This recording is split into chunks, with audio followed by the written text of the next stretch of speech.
এবার হুগলির সিঙ্গুরে এক বেসরকারি নার্সিং হোমে কর্মরত নার্সের অস্বাভাবিক মৃত্যুর রেশ এসে পড়ল বাঁকুড়ায়। নন্দীগ্রামের বাসিন্দা ওই নার্সের মৃত্যুর ঘটনার প্রকৃত তদন্ত অপরাধীদের চিহ্নিত করে দৃষ্টান্তমূলক শাস্তির দাবি জানিয়ে শনিবার বড়জোড়ার চৌমাথা মোড়ে বিক্ষোভ দেখান সিপিআইএম নেতাকর্মীরা। আমরা দেখলাম হুগলির সিঙ্গুরে সেই নার্সিং হোমে সেই ছাত্রীটিকে খুন করে দেওয়ার পরবর্তী সময়ে আমরা বামপন্থীরা বলছি খুন হয়নি, তাও বলুন কেন কেন পোস্টমর্টমে ভিডিওগ্রাফি হবে না? জেলা শাসকের প্রতিনিধির উপস্থিতিতে কেন হচ্ছে ভিডিওগ্রাফি হবে না? এখানে তো পুলিশ অফিসাররা এখানে আছেন, কি নিয়ম কি বলছে আইনের পাতায়? একজন সুইসাইড যদি করে তাকে হচ্ছে ভিডিওগ্রাফি করতে হবে তার পরিবারের মানুষদের সামনে। কেন তার বাবা মাকে আড়াল করে হলো?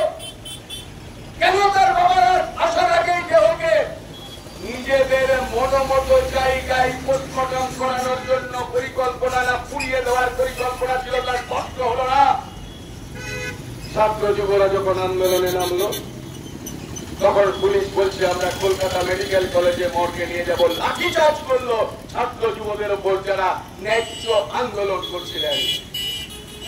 আহত হয়েছে কমরেড দীপঙ্কর, আহত হয়েছে ডিওয়াইএফআই জেলা সম্পাদক সভাপতি হুগলি জেলা কমরেড মৌমিতা দাস, কমরেড নবনীতা চক্রবর্তীকে ভয়ঙ্কর ভাবে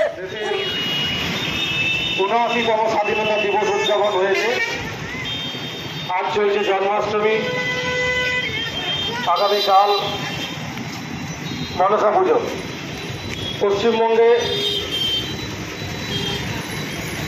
একটা উৎসব মধ্যে মানুষ মেতে রয়েছেন। আমাদেরও পরিবারে বিভিন্ন অনুষ্ঠান চলছে, তার মধ্যে থেকেও আমরা বামপন্থীরা আজকে এই বড়জোড়া চৌমাথা রাস্তায় দাঁড়াতে বাধ্য হয়েছি। আমরা চুপ করে থাকতে পারি না। একজন বাবার কোল খালি হচ্ছে, মেয়ে চলে যাচ্ছে, মার কোল খালি হচ্ছে, আর আমরা বাড়িতে বসে উৎসব পালন করব, এটা অন্তত বামপন্থী হিসাবে আমরা ভাবতে পারি না। সিপিআইএম বড়জোড়া এরিয়া কমিটির ডাকে এদিনের বিক্ষোভ সভায় বক্তব্য রাখেন দলের এরিয়া সম্পাদক সুজয় চৌধুরী, সদস্য ভারত বন্ধু ব্যানার্জি, প্রশান্ত ভুঁই প্রমুখ। ব্যুরো রিপোর্ট, দক্ষিণ বাঁকুড়া দর্পণ, বড়জোড়া।